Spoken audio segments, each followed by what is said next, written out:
Alright everyone, owner of the New York Red Dragons in the Beg Baseball League is here.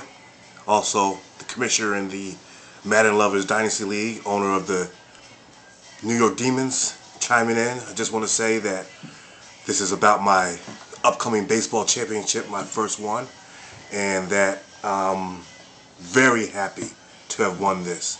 I've put in years, and that's not exaggeration. I put in about a half a decade of work trying to get to this position. I've been close, and it looks like I'm finally going to get it. And I just want to say that all the teams out there that don't think they can get there, I started as an expansion team, and this is where I'm at now. And it wasn't done by a fly-by-night kind of method where I'm trying to buy vets and do this and that. I did that once or twice and it didn't work. I truly believe in building your team from within through the draft. You know, scouting, taking chances on players who may have failed before but that still have high upside.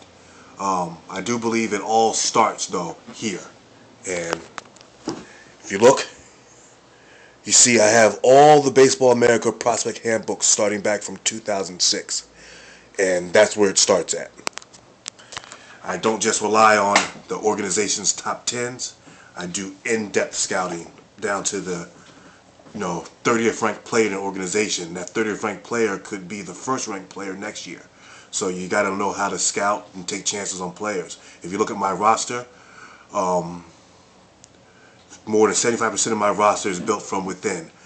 Logan Morrison, Mike Stanton, Jose Lopez, Tim Linthicum. I could go on and on. Matt Cain. All those guys I either drafted or I got them before they became names, or I even took a chance on them after they failed and people gave up on them, and I gave up good players for them. So, you got to build your team from within. Draft good prospects. I'm not saying hold on to prospects, but you got to draft good prospects. You got to track their stats during the season to see how they're doing, because I don't care if a guy comes into the season as a second-ranked player in the organization. If he's batting below the Mendoza line, and then you got another guy batting 400, you need to take a look at that. So, that's all. And I'm out. Looks like I'm on my way to another football championship, but it's not going to be easy with my injuries. But anyway, we're talking about baseball.